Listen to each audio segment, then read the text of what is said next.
थुंग थुंग एक गरीब किसान था। वह दिन भर खेत में मेहनत करता, पर शाम होते ही उसकी सारी थकान अपनी बीवी सुशीला और बेटे चिंटू का चेहरा देखकर दूर हो जाती थी। गांव के सभी बच्चे शाम को मैदान में खेलते थे, पर चिंटू घर के आंगन में अकेला बैठा रहता था, क्योंकि चिंटू जन्म से ही अंधा था। उसने कभी यह दुनिया नहीं देखी थी, पर उसे कभी इस बात का दुख या कमी महसूस नहीं हुई, क्योंकि उसका बाप थुंग थुंग उसे जान से ज्यादा प्यार करता था। थुंग थुंग हर शाम चिंटू को कंधे पर बिठाकर पूरा गांव घुमाता और कहता, तू फिक्र मत कर बेटा, जब तक जिंदा हूँ मैं ही तेरी आंखें हूँ। लेकिन एक दिन गांव में एक जानलेवा बीमारी फैल गई और थुंग थुंग उसकी चपेट में आ गया और उसकी मौत हो गई। लेकिन उसके बेटे को कुछ पता नहीं था, पर उसकी बीवी बुरी तरह टूट चुकी थी, क्योंकि उसे पता था अगर इस अंधे बच्चे को पता चला कि उसके बाप नहीं है तो वह यह दर्द कभी सह नहीं पाएगा। लेकिन एक दिन बेटे ने पूछा, माँ पापा कहाँ है? सुनते ही सुशीला रोते हुए बोली, बेटा तेरे पापा शहर गए हैं तेरी आँखों का इलाज लाने के लिए। लेकिन सुनते ही चिंटू मुस्कुराकर बोला,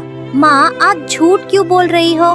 पापा तो अभी भी मेरे पास बैठे हैं, उन्होंने मेरा हाथ पकड़ा हुआ है। सुनते ही सुशीला की रूह कांप गई, पर उसे कुछ समझ नहीं आया। और उस दिन के बाद गांव वाले जब भी वहां से गुजरते तो देखते कि अंधा चिंटू अपने आप कुछ बड़बड़ा रहा है और हवा में हाथ ऊपर उठा रहा है, जैसे कोई उसे कंधे पर बिठाना चाहता हो। देखते ही सब सोचते शायद बाप के लिए बच्चा पागल हो गया है। देखते ही देखते महीने बीत गए। एक दिन सुशीला खेत जोत रही थी और चिंटू घर में अकेला बैठा हुआ था। शाम भी हो चुकी थी। तभी आसमान में बहुत तेज बिजली चमक रही थी। पूरा गांव बिल्कुल खामोश था, क्योंकि बिजली इतनी ज्यादा चमक रही थी कि कोई बाहर नहीं था। लेकिन तभी एक तेज बिजली सीधा थुंग थुंग के घर पर गिरी और पूरे घर में आग लग गई। अंदर बैठे अंधे चिंटू को बिल्कुल पता नहीं था कि क्या हो रहा है। तभी सुशीला खेत से घर पहुंची, लेकिन पहुंचते ही वह चीखती रह गई, मेरा बच्चा अंदर है, कोई उसे बचाओ। पर आसपास बचाने वाला कोई नहीं था। सुशीला रोते हुए वहीं जमीन पर गिर गई कि आज उसने अपना बच्चा भी खो दिया। लेकिन तभी वहां एक अजीब सा सन्नाटा छा गया और जलते हुए दरवाजे से थुंग थुंग कंधे पर चिंटू को बिठाकर बाहर आया। देखते ही सुशीला की आंखें फटी की फटी रह गईं, पर चिंटू के चेहरे पर एक बड़ी सी मुस्कान थी। तभी थुंग थुंग ने बेटे को कंधे से उतारा और सुशीला की तरफ देखकर एक आखिरी बार मुस्कुराया। फिर उसने अपने हाथ चिंटू की दोनों आंखों पर रखे और बोला,